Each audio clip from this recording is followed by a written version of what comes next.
As you know, I don't know how to start the podcast, so it'll either be whatever we keep from that or something along the lines of Welcome to Late to the Movies. My name's Ben Holt. This is a podcast where my friends and I get to fill in our movie blind spots. Each week, we'll pick a film that either I or a guest hadn't seen before and really should have by now. This week, continuing and also the first released episode of the month. It's okay. The first episode that was lost to the robots, we never figured out a good name for the month anyway. This whole month, we're going to be looking at movies that came out on Christmas. So Christmas releases only this month, not necessarily Christmas movies. To wit, today we're going to talk about Django Unchained. To get in the holiday spirit with me, left to right across your podcast dial, we've got Greg. Hey. We've got Ray. Hi. Lindsey's here. Ho, ho, ho. And so is Marshall. Howdy, y'all. Like I joked earlier, I think we should all just say in full, without any abridging, our favorite quotes from this movie. I have things to say about that, but we can't get into that yet, Ben. I actually have some high quality movies I've watched lately that I need to discuss with the group. Well, in that case, have y'all watched anything good recently? Yes.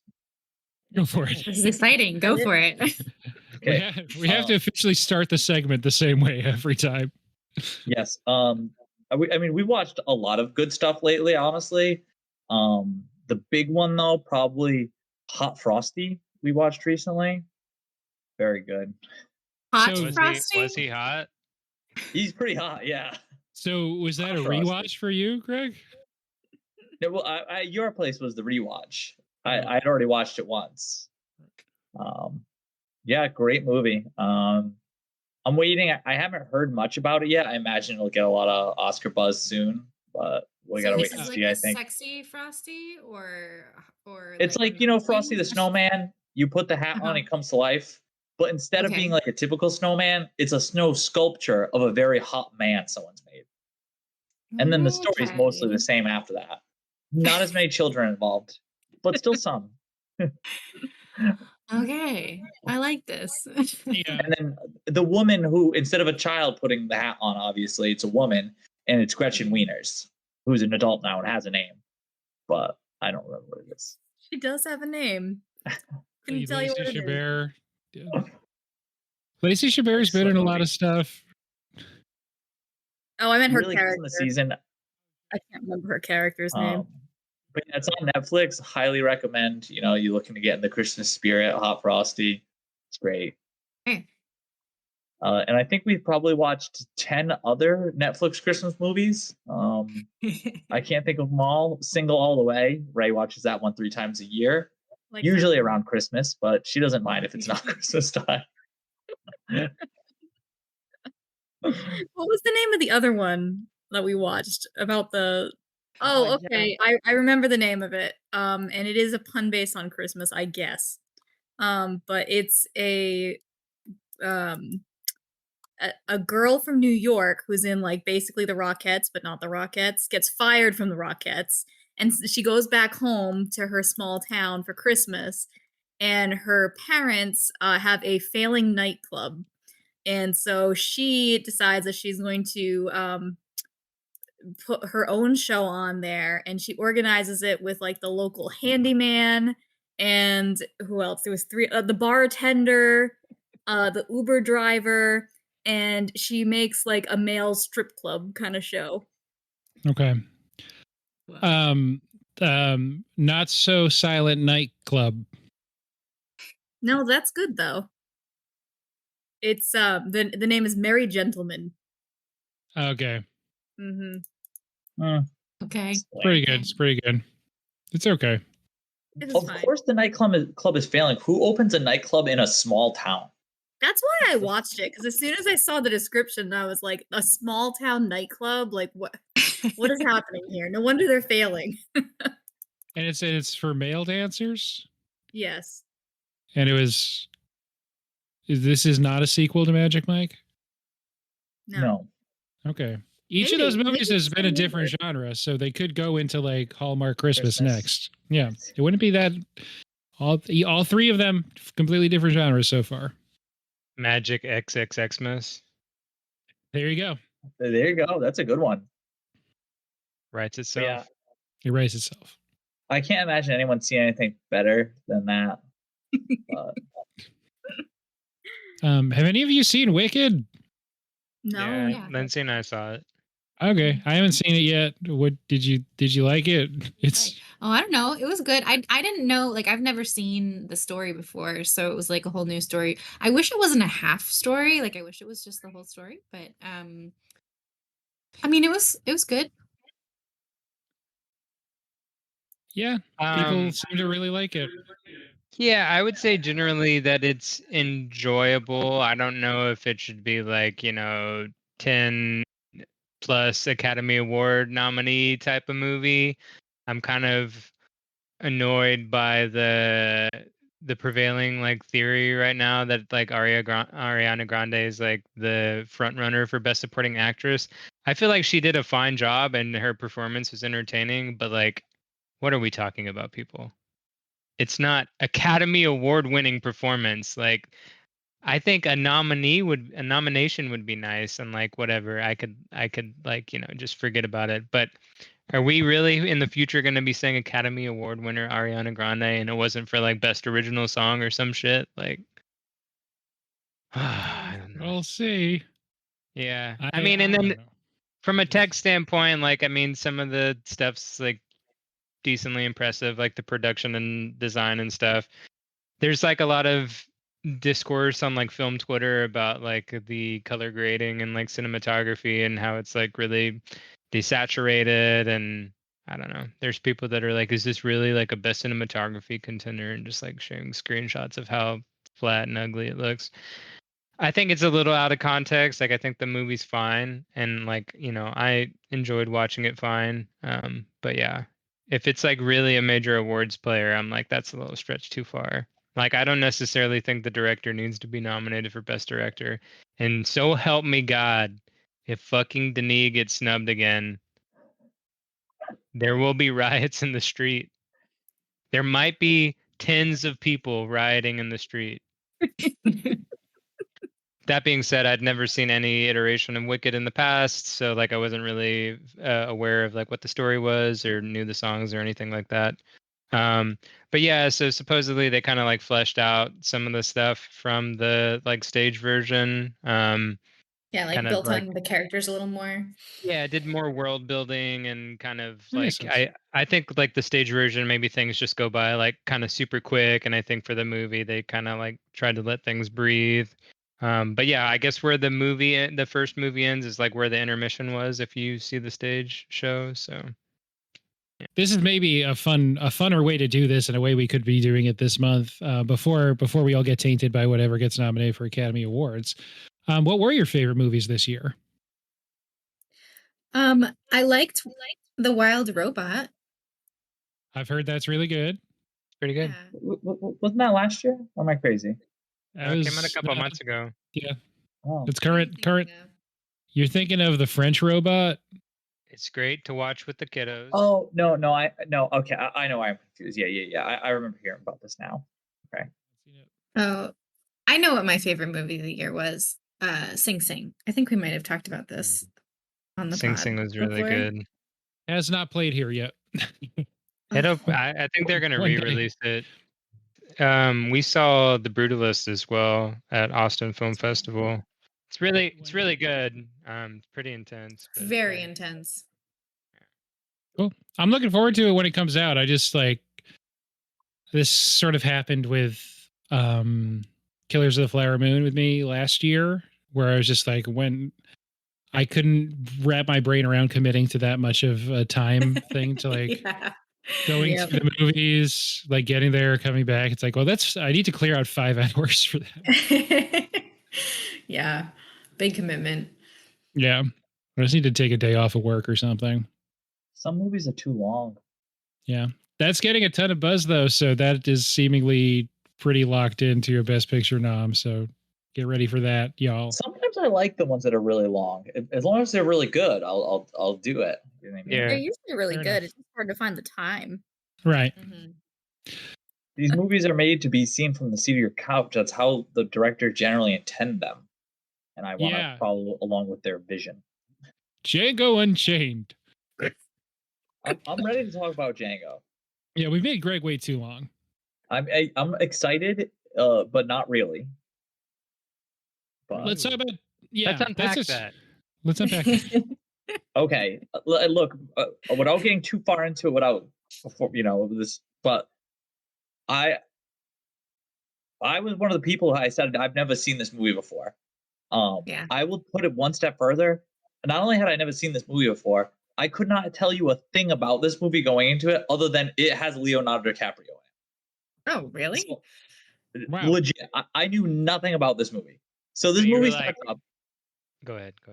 It starts up, and right off the bat, it's like fucking 4 hours long or something. It was like, what was it, 3 and change? You know what I mean? So as soon as we started up, we see that's over 3 hours. Me and Ray just like, thanks, Ben. It is under 3 hours, and also, no, you keep doing. You're not done with your bit yet. Yeah. So it starts up, right? And I'm like, okay, it's gonna be long. That's fine. You know what I mean? And it starts up, and I'm like, not far into the movie, but a few characters are introduced, and none of them are Leonardo DiCaprio, right? And I'm like, huh. The only thing I knew about this was that Leonardo DiCaprio was in it. Kind of assumed he'd be the main character. He's not. Right?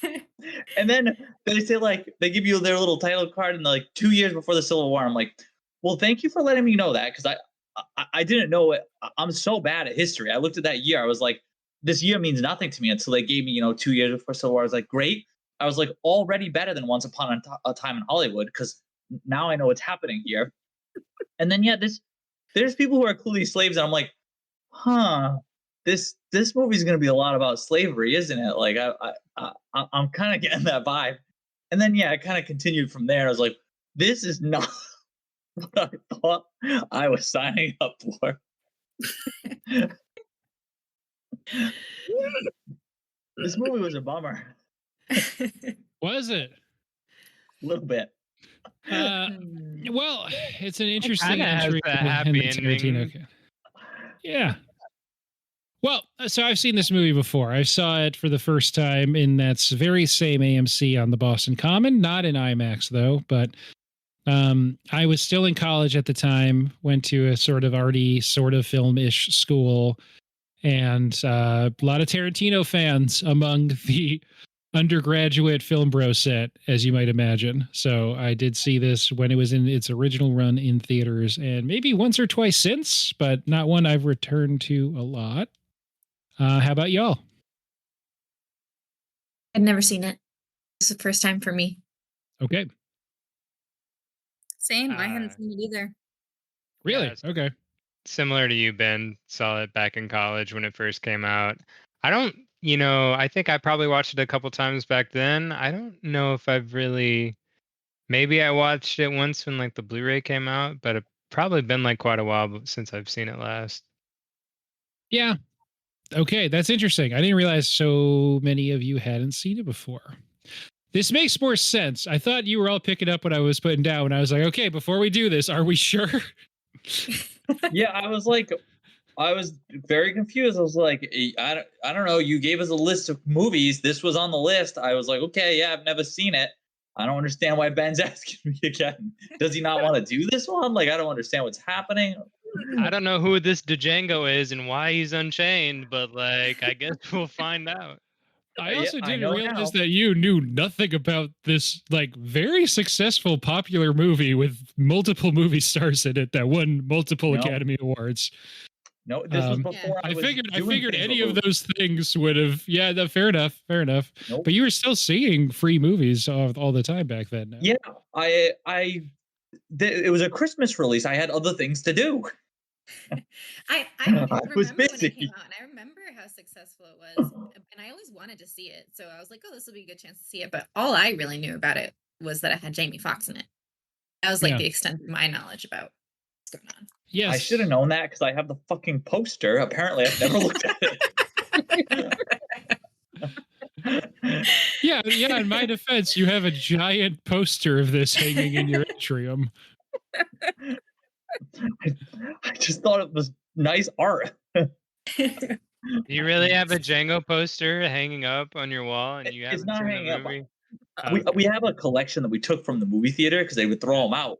So any that were kind of cool, we kept. So I have a ton of them, and Django is one of the ones I have. Yeah. Yeah, when Greg moved and Ray moved at the same time for some reason. Separately. Yes, I don't know why you went to the same place. That was crazy. They gave out some of the posters they didn't want, so it was pretty much just Purge sequel posters that it seemed like you didn't want. Well, there was a lot of other posters, but it was all just random garbage. Yeah, There was like over 300 posters, and we couldn't keep moving them. Yeah, Wow. we're like, we because they were like big, like theater size yeah. and level posters. They would go in like the insert things, right? So Yeah, but they have a backside to them because they're made for light boxes. They're like really cool posters. Mhm. They were cool. Which ones did you keep? I kept a lot actually. Yeah. Some of the good ones, Django. We have Jurassic Park one from when it was re-released. What else? We have the Titanic one from when it was re-released. Oh, we have the Titanic one from when they re-released Titanic. Very cool. We have a lot of the Marvel ones. Yeah, a couple of different Marvel ones. I kept a lot of the Marvel ones, and then like kind of famously re-released. I have a Beauty and the Beast, like when they re-released the animated one for a while. I have a poster from that. I don't know. I can't think of them all off the top of my head, but we probably still have like 50 or so. I keep looking at threads that come up and like, oh, I'll talk about that for sure. I like Django Unchained. I forgot how crackerjack the opening, pretty much the full opening act is. It's really quickly getting you into all the stuff. And there is Tarantino kinetic action happening for quite a while until the middle, I don't know, the middle 40 minutes ish, where it's a lot of conversations, and then your mileage might vary on how much you like Tarantino dialogue, because it's a lot of just sitting in rooms and talking kind of for a bit there. And then one of his better shootouts. And then there's only like another 30 minutes left. When we sat down to go into it, Marshall was like, so Tarantino directed this. Do you know what that means? And I was like, I don't know. It's kind of like weird stylistically or something. Like, he was like, it's going to be violent. I was like, okay, thank you for the preparation. I don't know if I've ever seen a Tarantino movie. This was very violent. So in maybe the third month of this podcast, so like 3 years ago, we were discussing maybe doing Pulp Fiction.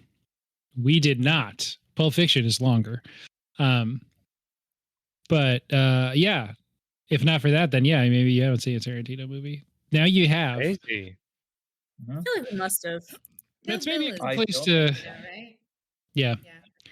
It's maybe a good place to start is on where is everyone at with Tarantino. He's only made, famously, according to him, 9 movies so far. His filmography, if you listed it out, would have a different number, but to him, he's made 9 movies. What's some of his movies? Once Upon a Time in Hollywood. Yeah. That's him? Okay, yes. Yeah. Right, yeah, and you were confused. Yes. See, Yes. he unlearned his lesson. I like that he told me it was a couple years before the Civil War. Do you guys know about our Once Upon a Time in Hollywood experience? You thought it was a modern day story? I'm just trying to pick up on context clues. No, we really liked it. We did not know the story of what's her name Sharon at Tate. all. Sharon Yes. Tate at all. I had Had no no idea idea. who that person was. So she kept Margot Robbie kept showing up. I was like, Margot Robbie seems important, but she's just living her best life here. I have no idea why she's in the movie. And then it just ended with that, super violent scene. And we were just like, what? We had no idea what was happening. No idea. But I was like, oh, that was fun. I think of all his like maybe cathartic, definitely gratuitous, almost cartoon level sort of aping exploitation films, violence. I feel like his best moment might actually be in this movie where where Jamie Foxx tells the 2 women like say goodbye to Miss whatever her name is, Miss Laura, Miss Sarah, whatever. Yeah. And they say bye, and then he shoots her She like pulled perpendicularly. backwards. Yeah, good shit. Wicked good. I love how Yeah. like the choreography of that, like it doesn't really make sense. Like he's like shooting her from the stairs, but she like flies backwards, and I'm like, Yes. that's just funny. She I flies don't care. backwards assumed it- I perpendicular assumed it to was the supposed to direction be a she was little shot. funny. I don't care that it Like- doesn't make sense. Yes. Like it's funny. Yeah. Yeah, that's what I assumed. I was like, oh, it's supposed to be a little funny because it's Yeah. like it doesn't make a lot of sense. That it is. Yeah. Anyway, Christoph Waltz is in this thing too. We haven't mentioned him yet. He's really good. Which one's he? He's It's- the dentist bounty hunter. Oh, Dr. Schultz. Yeah, he's Yeah. He's so German. good. Ugh, I liked him a lot. love him. Mm-hmm. I wonder, so like I don't know the timeline of like when Tarantino like first wrote the script or whatnot, but like I think he wrote it after Inglourious Bastards, and I'm like, there's no way if he was like thinking about this story before that this like dentist was like German or whatever, but he's like Christoph Waltz is like I got this guy in my back pocket. Like, sure, he can be German. Yeah, why not? Why not? Yeah. I mean, he's so good. He's really Yeah. good. He's really good. Nice. Yeah. The first handful of scenes are great. You get like a little bit of a moment with a number of top level character actors as like extremely racist white guys who show up in a scene and then are killed. It's great. Or if you're like Don Johnson, you show up in a scene, other white guys are killed, and then you're in another scene where you get killed. Don Johnson, who plays Big Daddy, who's only in the first like 20 minutes of the movie. He's in 2 scenes, one of which he gets Yes. killed in, but he still gets like the and in the opening credits, like and Don Johnson as Big Daddy or whatever. Yeah, that scene I think is in the trailer of it, but one of the explicitly comedic parts is when he, as like a local leader of the KKK, and Jonah Hill are discussing with the group the low It's so quality funny. bags they have. Oh my Is God. if you look at the other guy goes home, you can't appreciate what my family did for you. Yeah. I'm leaving. Don't think about asking You what's don't right ask again. me or mine for nothing. I love when the bag, I think they're all credited as like baghead number, etc. I think Jonah Hill's like baghead 2. Yeah. The guy's You like, notice look, right away in the credits. I think we all agree that what Jenny did was really nice, but the bags weren't really that good. Like next time we regroup, we do the bags right, and we wear them next time. That whole scene, like that was one of the things I really remembered about this movie was like how funny that scene was. Yes. So I was It's so funny. anticipating it for sure. This I did like a lot of Tarantino movies. I don't know how true this is, or if this is just a thing that a guy who has a lot of self-mythologizing tendencies has said, but I think this one's actually true. His writing process is that he usually, according to him, writes a novel and then adapts it. And so all of his movies have a lot of characters around the periphery that seem like they are really well fleshed out, even if they just sort of like float through a scene or two. All of his movies have a lot of plot lines that don't fully make it in. Jonah Hill was supposed to play an entirely separate character that has like a pretty lengthy plot line, but then there's a bunch of actors who were supposed to be in this, and then their entire character was just sort of moved into a different plot line or just fully cut out. Crazy. So totally possible. But the writing But so is I'm sorry. Begs the Yeah. question for me of there was an old Django movie though. Is it related in any way to the plot of this one? plot wise, not really. Franco Nero stars in the old Django movie from the 60s. He is in the scene when they first get to meet Calvin Candy, where he has he's the guy that Jamie Foxx spells Django to. That when he says the D silent that says I know, that's Franco Nero who played Django in Django. Huh, that's funny. There you go. Yeah, so I think in terms of like the actual plot, like I think there was maybe more than one movie, Ben. I could be wrong. But this is like a spaghetti western that came out in like 66 or something. But other than like sharing the name, like I don't know if there's like a similar revenge plot or whatever. It's obviously not about like the American slave trade or anything like that. But But yeah, I think his appearance in this is, you know, just sort of like a nod to that. I mean, I think there's maybe some stylistic similarities, but I've never seen that movie, so I don't know from like a plot standpoint if there's any like save a wife or like revenge plot elements that are like similar. I don't know.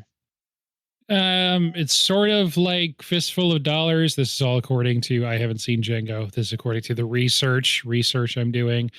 It's a lot like Fistful of Dollars, and much like Fistful of Dollars, it is also a somewhat loose, unofficial adaptation of Yojimbo by Akira Kurosawa. So there you go. Okay. Anyway,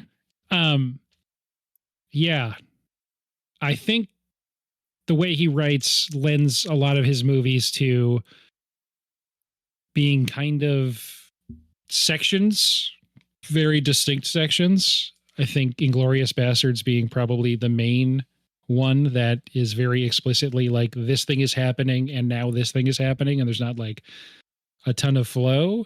Not in a bad way. I just can't think of the right word for it, but like chapters, like yeah. Yeah. Thank you. That's a better way to put it. Instead of it flows. It's just like there's chapters. Inglorious Bastards essentially is like 3 or 4 20-minute long scenes. There's other stuff too, but there's a lot of great acting from Christoph Waltz, which there is in this movie too. Like I said, that first section's really kinetic, and it's bordering on fun, even though you're kind of feeling like weird about it the whole time, which is sort of the point, kind of what they're trying to do.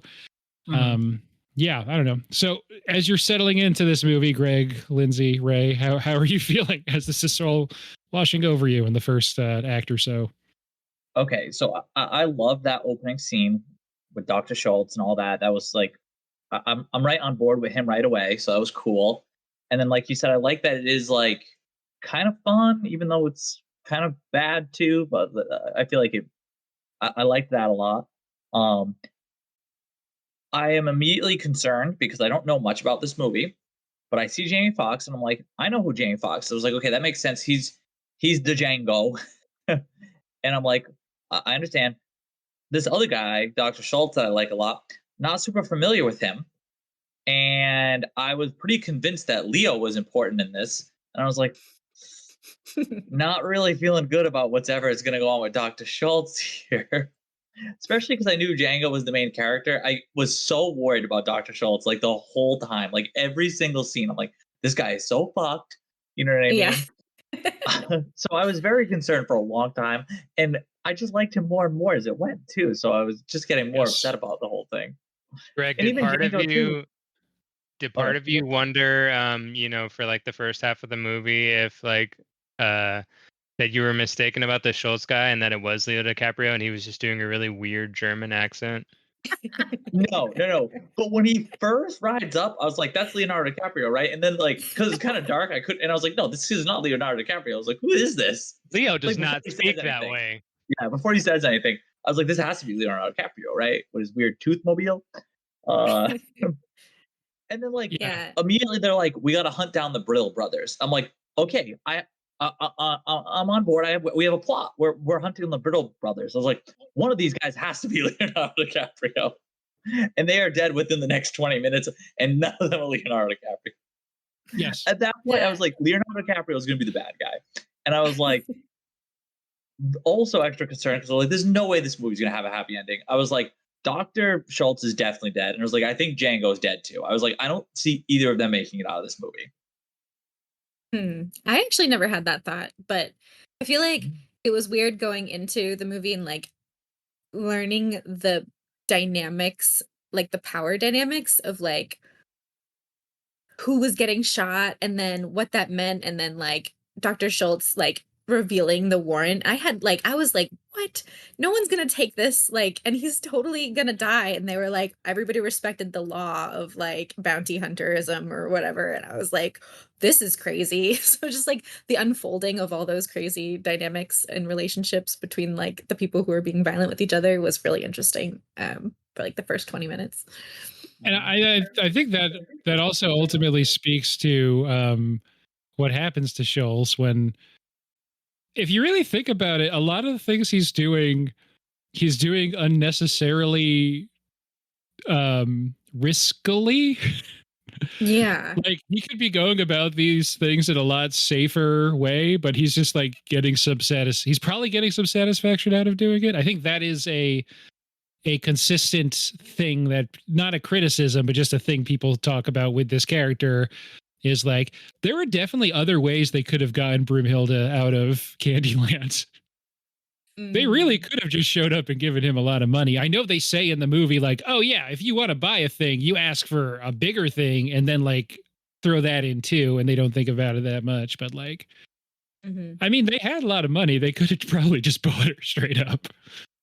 Yeah, well, I think Probably. I think he's supposed to be flawed because the reason everything gets all fucked up is because of him anyway. Yep. When all he has to do is fucking shake Leonardo DiCaprio's hand, he doesn't fucking do it. Right. Yeah. Yeah. That's what makes the character that much more interesting, I think. I agree. I think this is one of the couple times that I can think, and I don't know if this even counts as recent memory anymore. It's over 10 years ago, but this was the second Tarantino movie in a row that Christoph Waltz was in, and he wins Best Supporting Actor at the Academy Awards for both of them. And he's just like so undeniable. It's just an amazing performance in both of those movies. Different characters, but both so very watchable in very different ways. I think it's just crazy, like how charismatic he is, and I think what's really weird with Inglourious Bastards is that he's like playing a Nazi. He's the main villain, and he's just like really entertaining and funny. Yet he's just like this, like guy that you can't root for because he's a fucking Nazi, and like it's just like the like dichotomy of like him being like humorous and funny, but also being like a terrible, evil person. I think what's really fun about this movie is he has all the same qualities that he did in Inglourious Bastards, just like the sort of charisma and like his way of speaking and all of that. But this time he's a guy that you can actually root for because he's not the villain. I think that's, for a lot of people, like myself included, I think in the audience, you're like, oh, cool. Like, I don't have to hate this guy. Like, I can just enjoy what he's doing. Yeah. And then can be like so scary in Inglourious Bastards by always feeling like he's in control. And then obviously at the end, he doesn't feel as in control. He doesn't seem as powerful. But just the level of control he has is so like menacing.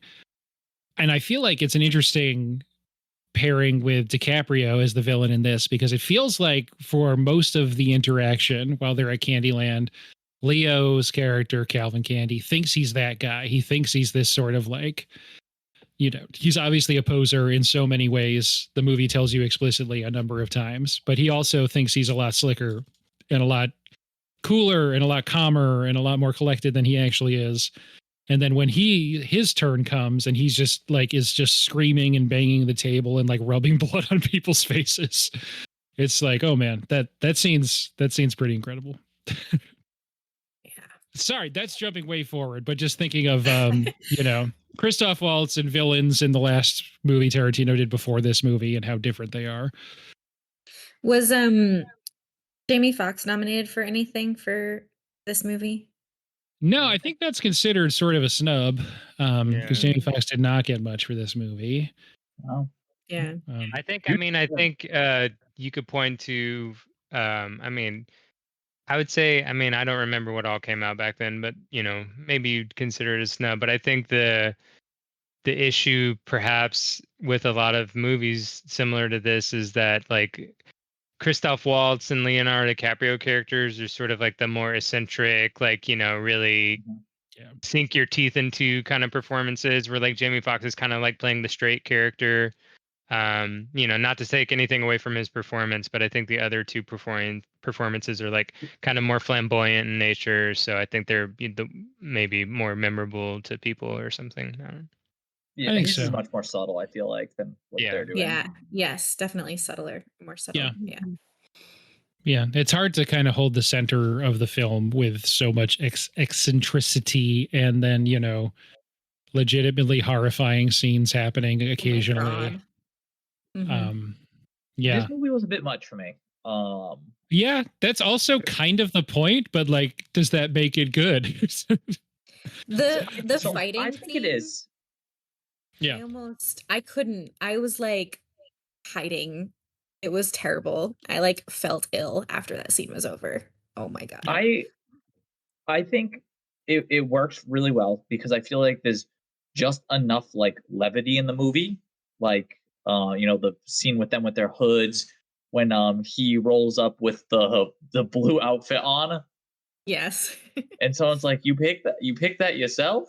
Or like why did you do that? Yeah, that's also that is also a great line read when he's like crowing about how he got to pick it himself. And she's like, "Oh, you got to pick that yourself?" And he's like, "Yes." And he says it in a way like, "Isn't that like so great?" And she goes, "So why'd you pick that?"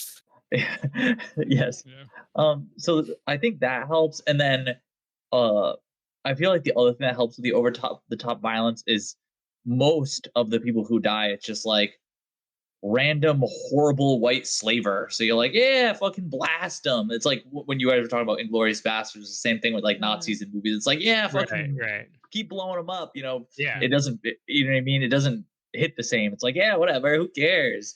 Yeah. So I feel like between that and like the levity, it works. That like helps to like kind of drown out some of the scenes that are like genuinely just like kind of terrible and like not enjoyable to watch. Yeah.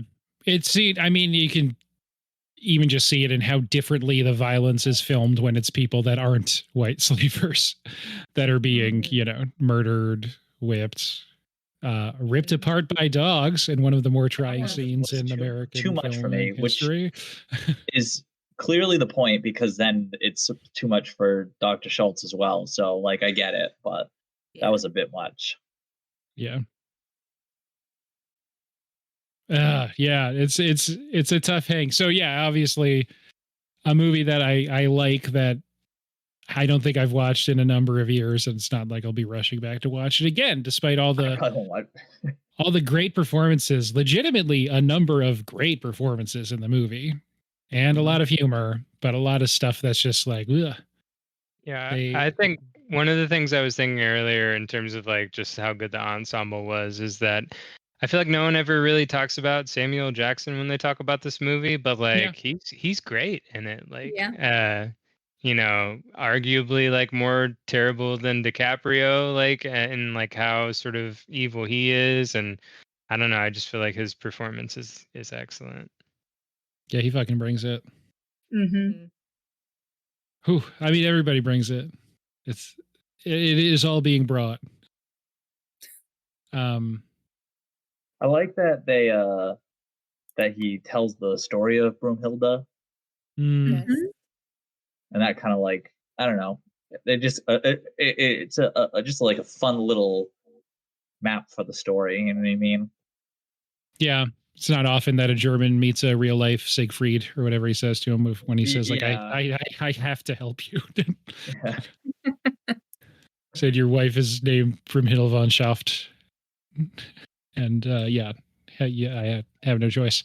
God, there's so many Christoph Waltz line readings in the movie that stick with me, but I think the one that most does is early on when he's explaining bounty hunting. And there's like a turn of phrase when he says like, "Can I bring it to the authorities?" And I say, "Yes, I have indeed killed this man," or like however he puts it. That sticks. Just the inflection. I don't know. His voice is so melodic. I don't know. I love the scene where they're down to the last brittle brother or whatever, and he's just like, "Are you sure that's him?" or whatever. He's like, "Are you positive?" He's like, "I don't know what that means." Yeah, I don't know. I'm positive he's dead. Yeah, I'm positive he's dead. Yeah, great line. So good. Yeah. There's so many great lines in this. It's do you feel like it is cathartic when he blows up the house at the end? Yes. He comes back. They have another great shootout, and then less of a shootout, more just he just kills everybody there. Yeah. And then blows up the house while Samuel L. Jackson is yelling from the inside. Uh-huh. I was really pumped when he fucking brings the dynamite with him. Speaking of the dynamite, I said there's a lot of great performances in this movie. in a Tarantino. in a director's cameo, Quentin Tarantino's kind of doing an Australian accent. Yeah. Sort of he's giving it his all. I'd completely forgot about that scene. I was just like, oh yeah, there's these like Australian guys. What happens here? Yeah. And then it started coming back whenever they're like about to hand him the gun. I was like, oh, these dudes are about to die. Yeah, that's fun. And he hands him the gun and says like, "Oh, I just recalibrated it. It's like going great." He's like, "Oh, good to know," and he just like shoots him immediately. Blasts them all. Blows up Tarantino with the dynamite. The way they like filmed the people getting blasted every time is wild. I feel like I've never seen it like that before. With like everyone who gets shot like fucking explodes with just gore. Yeah. I mean, you've seen Honora's Mikey Madison get torched with a flamethrower in a different Tarantino movie, but I'm trying. She never really exploded. She just sort of got burned alive. Yeah, she just burned. I was going to say, I think there was maybe some similar stuff in Inglourious Bastards, but I don't think you said you saw that one. No, Kill Bill also has some like pretty gory, like blood spewing, but that's more from swords than guns, from what I remember. But yeah, it's kind of like almost a trademark for him at this point. I like the way they did it. It was a lot, but I did like it. It was cool. Yeah. Kill Bill's an interesting counterpoint too, because while I was watching this and I was thinking of it in terms of Tarantino and his like very self-curated filmography and wanting to keep it like so tight, I guess, that it does feel like he's done what he's trying to do here better before. He just hadn't made an explicit Western, I guess. That was part of the itch he was trying to scratch, but he's done aping exploitation films, aping blaxploitation films. He's done revenge with Kill Bill. Mm-hmm. So I'm not sure what. I think it's more like, him wanting to do sort of like his, like whatever, Kurosawa, like Japanese samurai, like thing. And then this is just more specifically Western, spaghetti Western influences. That's true. Yeah. Working with Morricone, who I guess apparently hated working on this movie, said he'd never work with him again because he doesn't like the way Tarantino uses music, and then worked with him again on Hateful Eight and won an Academy Award. So There you go. I really like the music in this movie. Is that an unpopular opinion? So no, it's not. But for Morricone, who is a composer and scores films, he doesn't like the way that Tarantino doesn't always like. He doesn't think it's complimentary. The way he uses it is like really sticks out more than complements the scenes. Yeah. Okay, which is fair because he uses Rick Ross music for this 1860s set film. Yes. In this movie and in Inglourious Bastards, he had used like old Ennio Morricone tracks from like, older movies or whatever, and just like put them in his movies, which his music's beautiful. Like, I don't blame Tarantino for using them. But I think Morricone's point was that, like, whenever he writes this music for these movies, like any other composer, he's writing it like specifically like for these characters in this story. And it's like everything has an intent and purpose because it was like written specifically for those things. And Tarantino is just kind of like sampling things just like how he likes, just because he likes the music. And so with Django, Sorry, go ahead. I would just say, so like to Ben's point, he's like combining that with like all sorts of genre of music, to fit kind of just like however he wants. Yeah. I loved the way the music was in this movie. I feel like there were so many times where I was just like thinking only about the music as the scene was like transitioning or whatever. And I was like, this is so effective. I love it so much. There was like, what didn't end up being like a super important transition, but they were like bringing bodies to wherever they get paid out, and like there was this crazy like pitch transition that happened as they like approached the house, and I was like, oh my god, this is so cool. Yeah, I was like sucked in with like the music and like the way that they would play it. It was always like watching like horses, and just the way that the horses were with the music. I was just like, yes, this is working for me. It's engrossing. I think I've heard people make fun of the Rick Ross needle drops in this, but whatever. I don't know. Works for me. It's anachronistic. Who cares? Sunglasses weren't invented until the next century. I was thinking that. But Jamie Foxx looks so fucking cool, so who cares? Yeah, exactly. I was like, those Exactly. sunglasses look a little modern, you know. Like I was They like, are definitely. They're kind of steampunk. They kind of But- steampunk, yeah. I didn't care. They were cool. That's how I felt. I Exactly. saw it. I'm like, I feel like people do not have sunglasses yet. And I'm like, but I don't care. This is fine. I like this. Rule of cool. It's the most important rule in Dungeons and Dragons. The rule of cool. Mhm. So And in filmmaking. I'm looking. This is totally unrelated to the music we were just talking about, but I'm like trying to find this reference because I just listened to a podcast, Ologies, that's about like veins and arteries and blood, and I swear that they said, like, they asked her the question about, do any movies get blood right? And I could have sworn she said, like, actually Tarantino movies, like the blood looks like real blood, and I'm trying to find the reference to see if I can validate it. So So The everyone's only just thing I will like report primed to back. explode when they get shot. Is that what she said? Yeah. I Everyone's know, my I was like, response I don't was- think that that's true. Do they just mean like the consistency of blood, like when it's on the ground or something? Okay. I was like, that has to be what they mean, because they definitely don't mean that blood just fucking explodes out of people's bodies. Like a fucking gusher.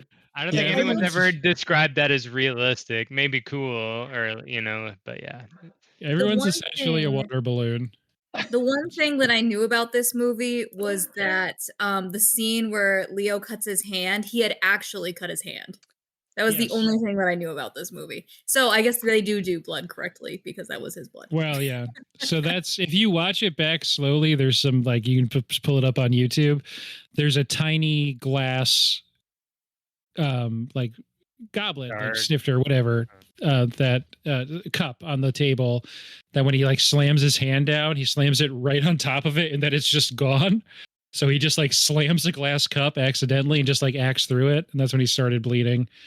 And there's some interviews with him that he was like, he could tell people behind the camera, and Tarantino were like, "You guys see that?" But he just acted through it, and that's when he's like, I guess that's his actual blood that he's smearing on Kerry I Washington. hope not. Well, I mean, Yeah. like, Hope not. if you believe like the story that they just like kept going with the take, like that's the part that's like, you know, knowing that supposedly that it's real or whatever. I'm just like, that's kind of, you know, like to not have like a fucked up. person's permission to do that is like kind of suspect, That's you gonna know. be a I think separate there's, take, there- I hope. I was gonna say I think there's a cut in between because I think it was gonna cuts say- to them before he does that.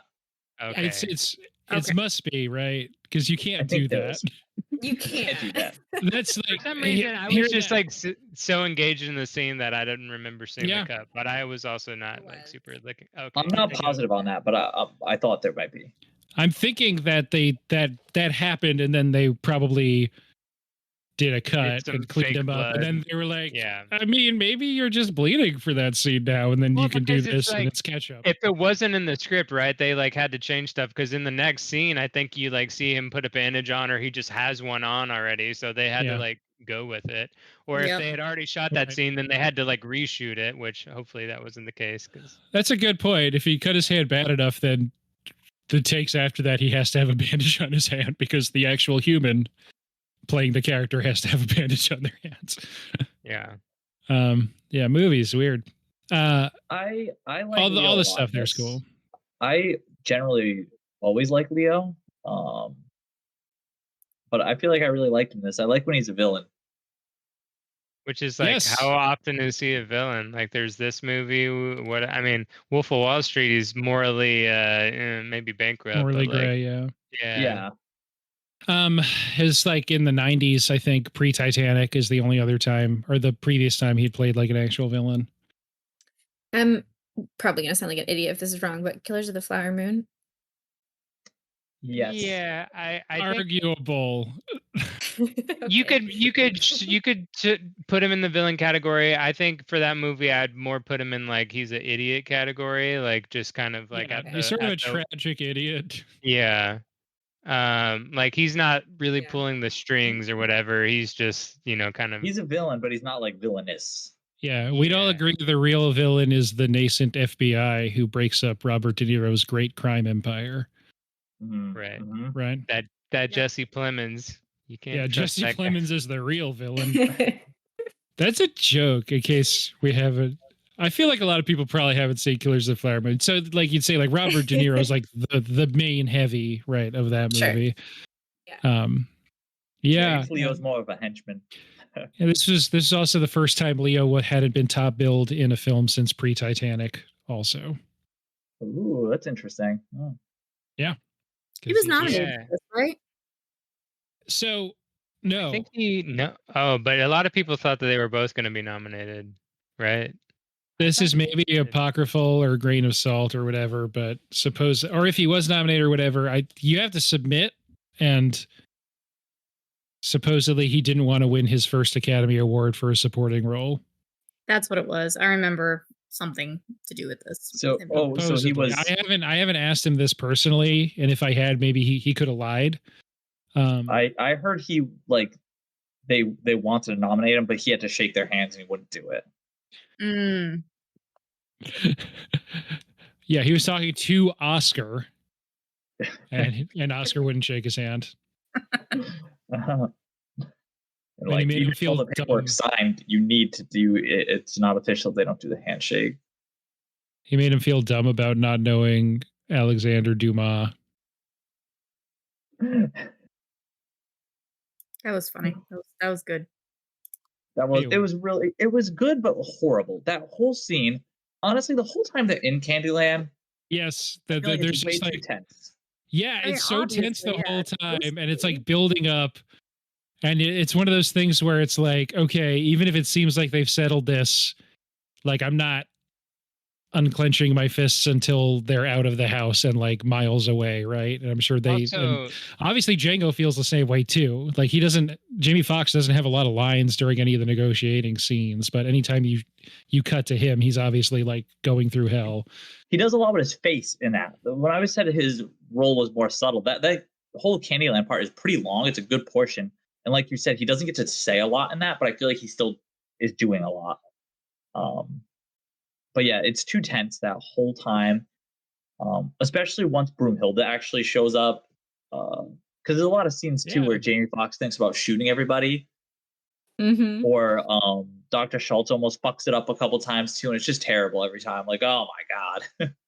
I feel like there's like an extra bit of tension that if you're like aware of like Tarantino's like previous movies or whatever, you're just like, this is probably building towards some sort of like violent climax. Like I feel like at this point, kind of all his movies end up having some sort of like action climax, and the nature of it, being a Western with guns and stuff like that, you just kind of, yeah, I feel even, y'all are saying that y'all felt tension. I think that's natural based on how he wrote the thing. I think he wrote it really well, but like just knowing it's a Tarantino movie and you're like going into it with a certain amount of expectations of like, this is gonna build something violent, I think. I could tell even without knowing his movies. Yeah. I was like, you could tell where it was building to. I was because, like I said, I was like, there's no way this thing's gonna have like Schultz and Django and Broomhilda leave the fucking Candyland happy and go to the north. The end. Yeah. You know what I mean? It'd feel anticlimactic, right? Yeah. Yeah. So I was like, there's no way.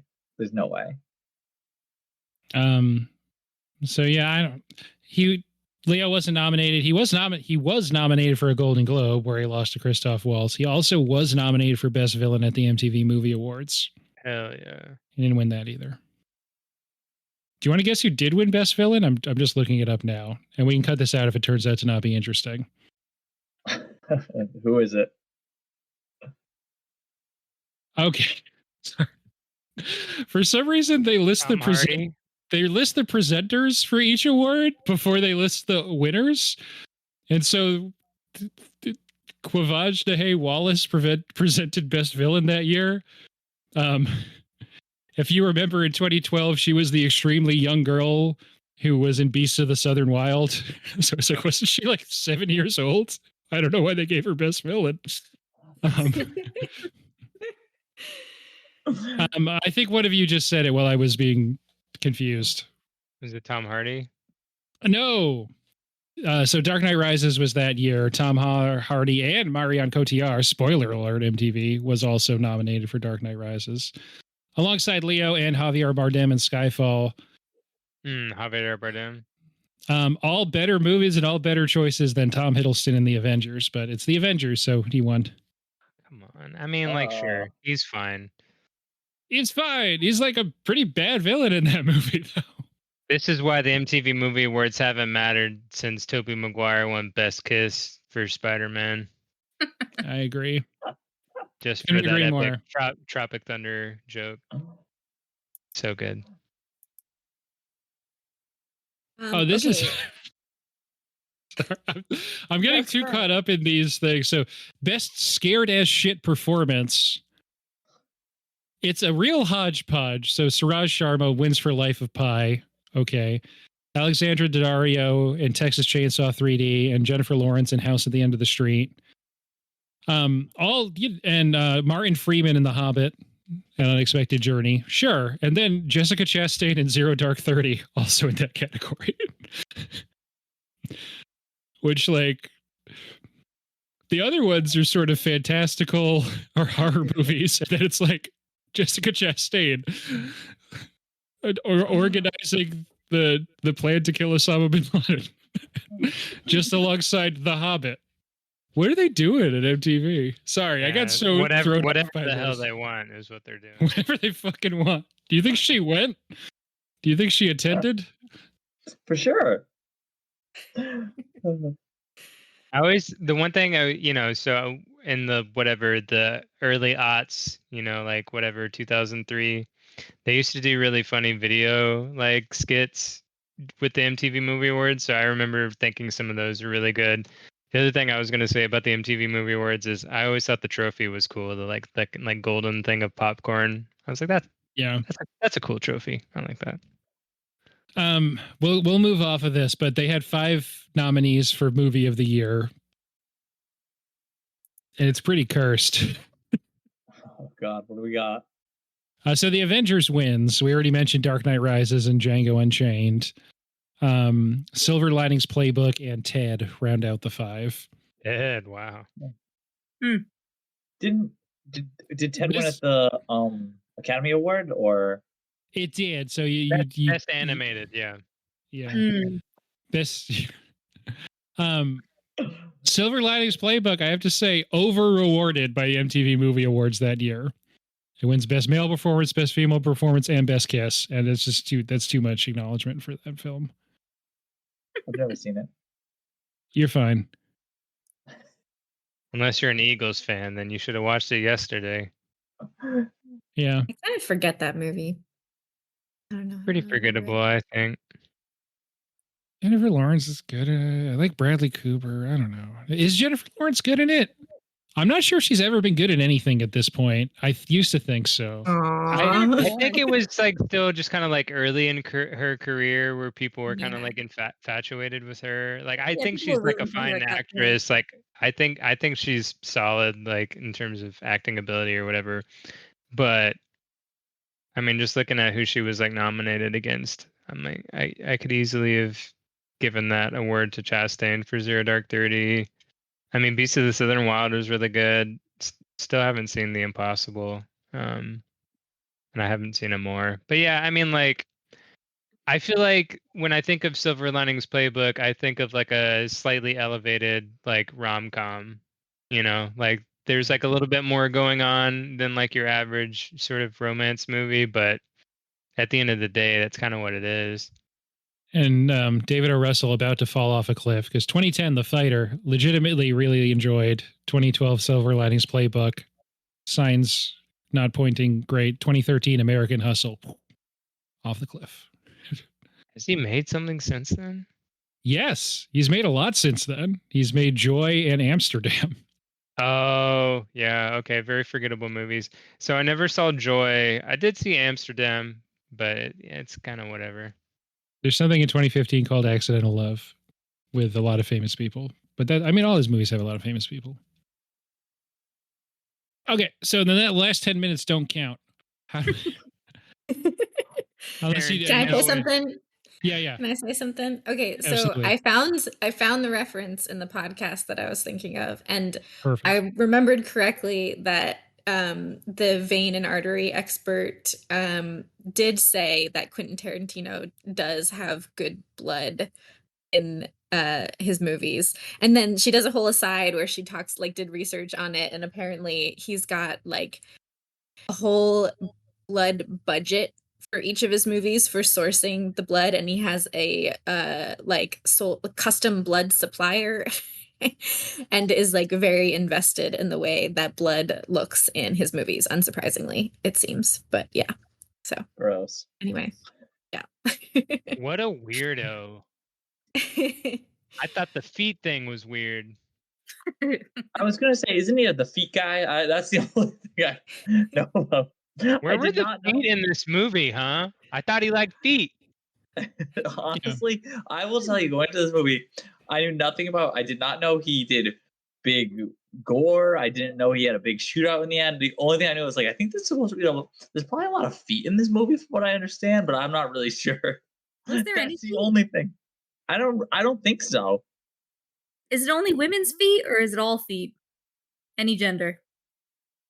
I don't know. It's really not. It's not that big a part of his filmography. Don't downplay it, man.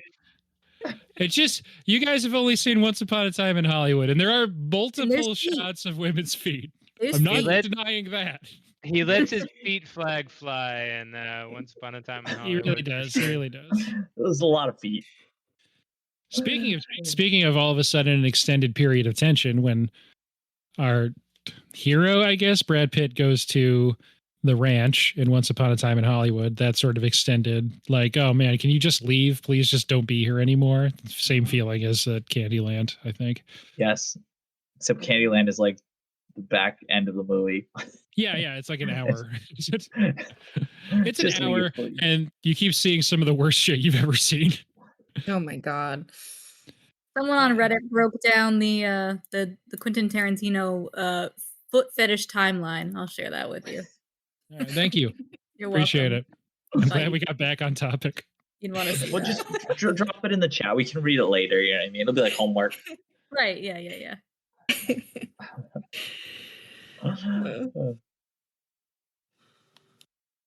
Yeah, but this movie was pretty horrible. I thought I was gonna get a fun Christmas movie with Leonardo DiCaprio. Instead, I get a movie about America's great shame.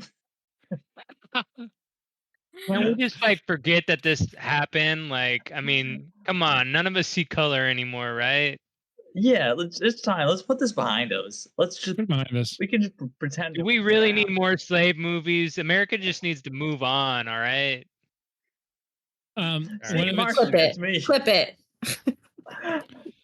So we've been talking about the awards.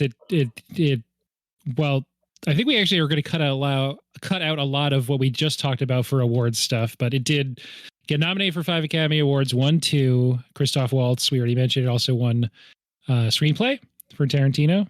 Which was Um, his first Oscar? I think so. It's something weird like that. Because Yeah, I think he he- got like snubbed for Pulp Fiction. Yes. Yeah. Well, I will mean, verify. snubbed depending on who you ask. Like, if Sure, you ask sure. Greg, for instance, whose favorite movie is Forrest Gump, then maybe not. That was Forrest Gump, yeah. Yep. Good for Forrest Gump. It was also Shawshank Redemption year. Also Lion King actually- year. I love Shawshank Redemption. It was a good year for Mm. movies. Jokes. Saw that for the first time this year. I've seen Shawshank Redemption probably 20 times. Mm. Also a feel-good movie, right, Greg? Yeah, I just love those ones. It has a happy ending. It does. So does Django. Yeah. It does. It does. Okay, Oh. so Pulp Fiction did win original screenplay. No, So did this- it? So I this thought was his second. It got stuff for Best Picture and a bunch of other stuff, but it has the sort of like traditional. You're not winning any of the big awards, but we like your little movie, so you get a original screenplay award. I changed my mind. I disagree. This movie didn't have a happy ending. The movie didn't end. I wasn't happy when it ended. He made his horse do a little dance. You're gonna need to clarify because why weren't you happy, Greg? I can't believe, why did Leo lose? All right, cut the pod.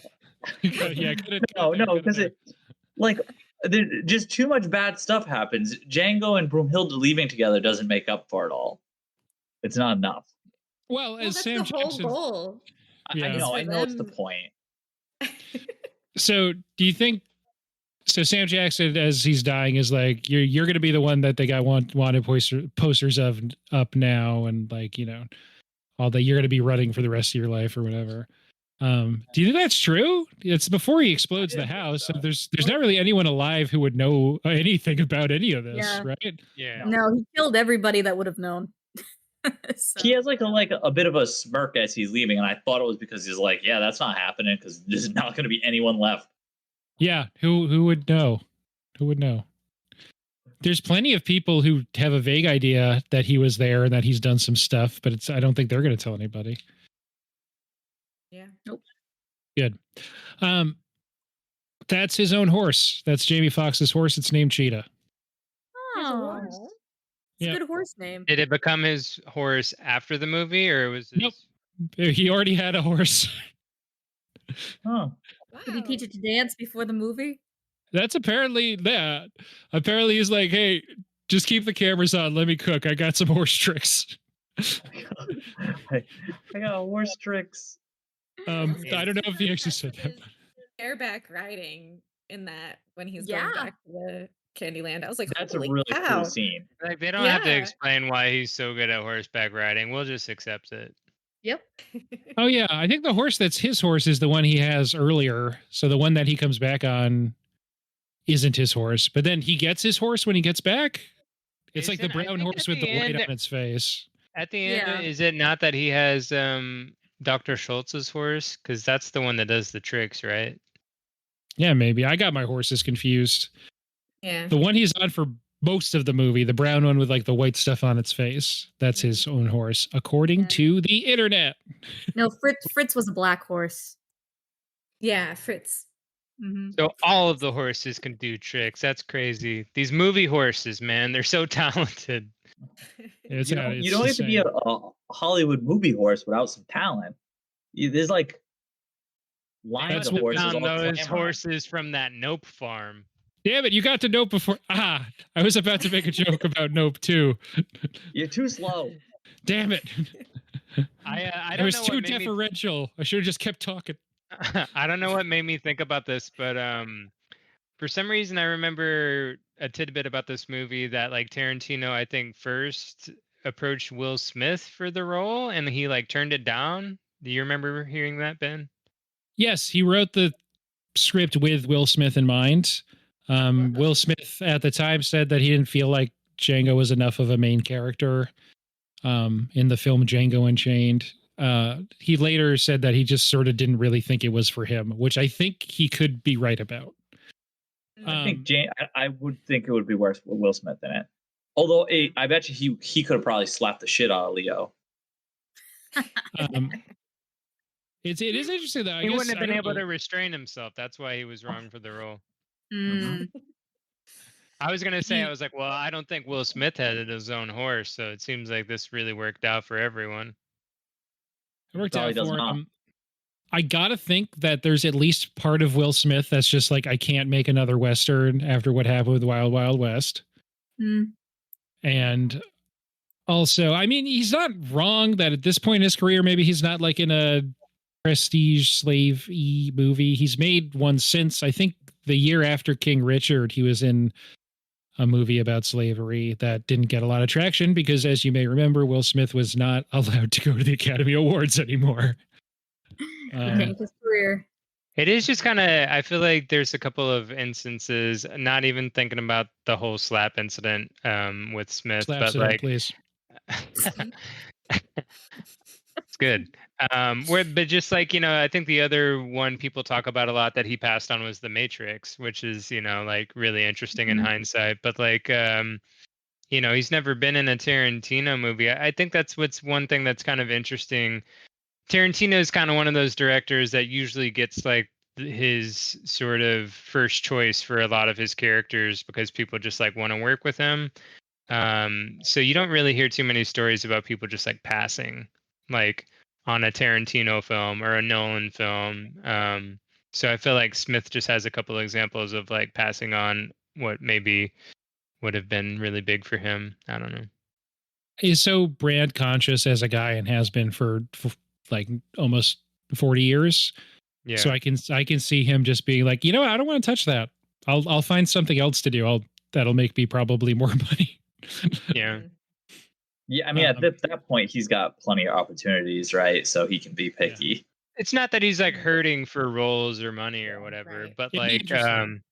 yeah, I mean like sort of alternative history and a world in which he was the star of the Matrix movies and like a star of a Tarantino movie. Like I think, you know, there's not, I mean, yeah, he won an Academy Award, but like when people think about his career, like I don't think most people think about anything of his that came out in the last 20 years.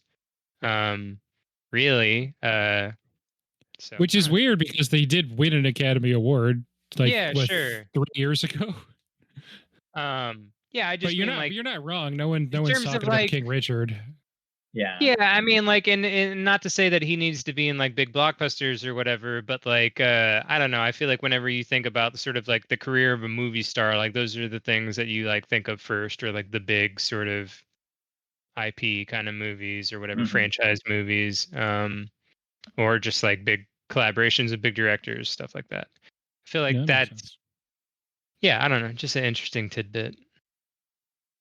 I think it would be interesting to see anyone like that who hasn't worked with Tarantino before in a Tarantino role. Like I think Jamie Foxx is really interesting here. This is the first time he works with Leo, and then this performance and Once Upon a Time in Hollywood are two of at worst my 3, maybe 4 favorite Leo performances. That's interesting to tie it back to Leo, because I was thinking about that too earlier, right? We had said that this was the first time that Leo wasn't the top bill since like whatever before Titanic, and it's like that's super indicative of the fact that like actors just wanted to work with Tarantino, that they would take a supporting character like Leo. I think he's a good actor. I do think he has a pretty big ego, and like says something about him that he's like, oh yeah, I'll be a character that's not the title character.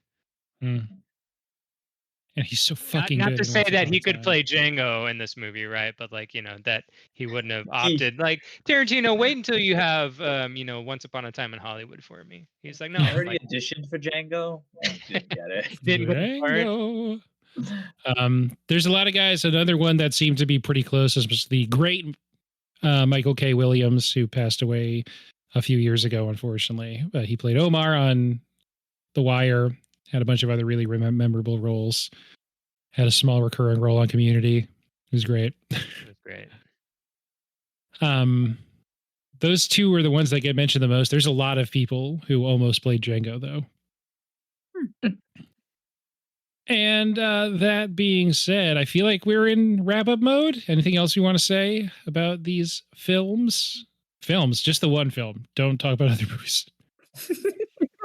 I watched 3 movies for this. No. The I watched the everything line called that Django. the line I feel like I misquoted in our text thread was that and I, you know, I feel like there's some reason this line stuck in my head, and maybe it was like an alternative take from the film trailer or something. But I remember hearing it, and it was Walton Goggins, like, you know, bleeding out on the floor saying "Curse you" to Django. I think the actual line is something different, but Jamie Foxx replying, "The D is silent, hillbilly." Such a good Love line. it. Just, Yeah. you know, blowing his brains out. Yeah. We didn't mention Walton Goggins at all. He plays like Billy Crash or something. He's like Yeah. one of those Tarantino characters that's like, I guess he's only has a few lines, but he leaves an impression because he's just so weird. Yeah. If any of you did any of you watch Justified? He's also been on Righteous Gemstones since, but he's sort of the main anti-hero, sort of a second lead, depending on the season of Justified, and is amazing on that, and one of the best sustained performances across a long-running TV series. So check out Justified. Walton Goggins is amazing in it. I was kind of telling Lindsey, I mean, I'm not a Walton Goggins expert per se, but that like this was kind of maybe the start of like his really like rise in his career, because like Tarantino's next movie, obviously he had a really big part in that, Hateful Eight. And then yeah, he's done like the Danny McBride stuff recently, Righteous Gemstones. He was also really funny in Vice Principals. Now he's like one of the leads in the Fallout series. So Yes. yeah, he's kind of seems like his stock is pretty high right now. Yeah, which I love that. He's an interesting performer. All right, let's get into, speaking of stocks and if they're high or not, another thing, numbers, ratings. How's everybody's crypto doing? How's everyone's crypto doing? Is this one to the moon for you or not? I don't know. Yeah. So on a scale of 0.5 to 5 on any scale of your choosing, aside from stars, what would you give 2012's Quentin Tarantino film Django Unchained? I feel like there's a lot of good shit, actually. I got one. I'm gonna give it 4.5 badly cut eye holes out of 5. Yeah. I'm gonna give it, yeah, me next. Okay, I'm gonna give it 4 out of 5 horses that were not harmed in the making of this film. I loved that was like the first thing in the credits. Yes, I was like, oh, thank God. Thank God. I'll give it 4.5 out of 5 exploding prop tooth carts. Damn. There's a lot of good objects in this. His just a fetus in when he fires the gun. So. Yeah. I was gonna say the tooth on the cart, but now I feel like I can't say that one. Okay. I was kind of going back and forth between 4 and 4.5. I think I'm just gonna say 4.5, but no, my heart is somewhere in the middle. 4 out of 5 poorly cut white KKK masks. I probably could have said that better. Ray did that one. Eye holes. Oh, did you say that? Oh my God, I'm so sorry. I think she specifically focused on the eye holes. You're focusing on the bags, so Yes. I'll try to think of another one, but I just totally didn't hear that. So that's my bad. Jenny deserves the criticism. The layering it on. My wife worked so hard on her rating. And don't ask me to mind for ratings ever again. I was already just distraught because Greg took my other one. I just completely mind blanked. There was other things in this movie. I just don't want to say something stupid like guns, like that's in every movie. Ben, you can go whenever you want. All right. Well, so you said you were like between a 4 and 4.5, but obviously we have these rules that we can't break. So to balance yours out, I agree. I'm probably somewhere in the middle. So I'll say that I count 4 guns out of 5. Very good. And I won't finish the rest of that line. When Samuel L. Jackson tells him that he counted the shots, he's like, I counted the guns. Right. Yeah. I count 2 guns. Yeah. Blank. Yep. Exactly.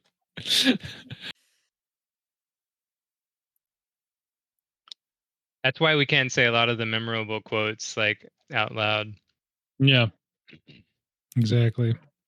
I remember that being sort of like a faux controversy at the time. People were like, should Tarantino be using the N-word so loosely? But also I don't know. He's been doing that for a while, right? Like, wasn't there a lot of that in Pulp Fiction? He has. This is the record for the most times. It's over 120 times that the N-word is used in this film. But in contemporary, that is the record, I think. I don't know who's counting every movie ever made, but supposedly that is the record. Probably of anything that's won Best Screenplay. And wait, did Green Book win Best Screenplay? Or I hope not. Did it? Oh God. Joking. No, they just talk about fried chicken a lot in that one. And some guy's white dad solves racism. I don't know. They gave that man too many awards. You hate that movie so much. It's fine. I'm so thrown off. Did you have another rating system that you wanted to use? Oh, I haven't even been thinking. Oh, it's Mm, okay. yeah. It's all right. I Go mean, for it. we can just say 4 out of 5 flamboyant blue suits. That suit was so funny. The other What one I was thinking was D's that are silent. I was also thinking of silent Yeah. D's. Yeah, 4 out of 5 silent D's was mine. There's like a lot of the memorable things in this movie are also like horrific. So like, do we want to call back that for our rating system? Like, maybe not. Totally fair. Yeah. So yeah, on the I don't even want to language, joke about it. Yeah. Tarantino's defense or reasoning was that people have said that it's a lot, but no one has said that it is gratuitously more uses of that word than would have existed in 1860. But of course, sunglasses didn't exist either. So, it's picking and choosing what's apocryphal. All right. I think, yeah, here was the question we did last week. Again, that episode doesn't exist. But I think it was like, what would you get the main characters for Christmas? Do we each have to pick a character? Or do we all have to say all of them? Listen, I I'm think- so bad at buying Christmas presents as it is. Not just the good guys either. The main characters. Whoever you feel is a main character, what would you get Okay, them for I'm Christmas? ready. Main I'm character. giving presents to the people who are alive still. I'm getting Django a knit embroidered hat with his name. That way he doesn't have to spell it to people. It'll be right there. You know what I mean? His hat is so cool though. They got Very the actual hat maker from Bonanza. They brought in to make Django's hat. Yeah, his hat is wonderful, and I'm sure he'll always use it when he's bounty hunting. But when he's in the snow in the winter, he's gonna want something warmer. Plus, I'm very suspicious that he's going north at the end of this movie, and it's colder there. Yeah.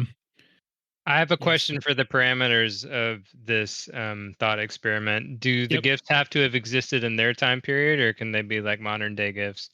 Nope. They can be modern day. Oh, I didn't know that. I'm getting him a fucking RPG then. I was like, I'm gonna get him a Yeah. Lamborghini. I got him. You're in the Tesseract and you're using gravity to give them gifts through time. Well, my first idea was Django. I'm gonna get him a really cool like leather saddle because he seemed to like he got a new one at some point in the movie and he really seemed to like the style for his horse or whatever. But also I think like he and his wife need some like things to make up for lost time in their bedroom life together. So I'm gonna treat them to that type of gift. No, be Okay. specific. Yeah. That type. Spicy. Some sex toys. So Okay, cool. make up for lost time. I just thought of a terrible joke. I'm gonna keep it to myself. I'll get Broomhilda a vacation. She needs it. Where's she going? Where's the vacation? I don't care. Anywhere but not- the USA. Dude, that was exactly what I was thinking. Like fucking anywhere else. Canada. Canada, maybe. Supposedly they're nice there, so they say. Germany. Well, although this is Civil War era, it gets a little weird there in the future. Modern day Germany though would be great for them. Yeah. Dr. Schultz seems kind of like not the materialistic type, but pretty sentimental. I think I would get him like a really nice piece of Black Forest cake to remind him of home. That's Aw. nice. Mhm. I'm gonna get him a very beautiful coffin. Oh, Yeah. God. Because he's dead. He's 'Cause dead. he's dead. Yeah. We're going. Dead I people guess don't we're even like cake. Thanks. messing Too with soon. time. So Too soon. yeah. It was I like think 200 years ago. I think Ben, everyone what are- could use some toothpaste. Everyone could use some toothpaste in this film. Then what are you gonna get? Monjou candy Definitely toothpaste. toothpaste. I'm so stupid, and I didn't even put this together until I was watching something on YouTube about how King Scholes is a dentist and Calvin Candy has terrible teeth. Oh. Yep. Hmm. It's like, That's yes, why his he name's doesn't like Candy. them. His name's Candy. He's constantly eating candy. He's constantly eating cake. His teeth are awful. And the other guy's got a big tooth on his truck when he comes into town to kill him. I didn't really put that together, but I also feel like Candy's name is purely so Tarantino can call that plantation Candyland. Candyland. That's true. I was He like, worked backwards. He worked backwards from Yeah. Candyland. Yeah, for sure. He was like, I'll spell it different, whatever. Like, yeah, it's not spelled with a Y, but he just wanted to call that shit Candyland. Monsieur Candy. You fucking ruined a wonderful board game for me. Yeah. Never be able to play that one again. Oh. Yeah. Yeah, there's a reference to board games in all of his movies. You should watch them and see if you can find them. Is that true? Did he direct Battleship? Maybe. if it gets them to watch the rest of the movies, then I don't know. If you go find out. Someone utters the word life at some point in one of the movies. Definitely. Yeah. There is a game referenced in Inglourious Bastards. Baseball? Not it's not a sport. Oh. It's a famous quote in that movie. Do I just have to say it? I mean, they play like Heads Up. He said, "That's a bingo." That's a bingo. Yep. That's a bingo. Oh, Christoph Waltz is so good in all of these movies. And then the next thing I saw him in was Big Eyes, and I was like, I guess I'm out on Christoph Waltz. He's really good when he works with one filmmaker. Yeah.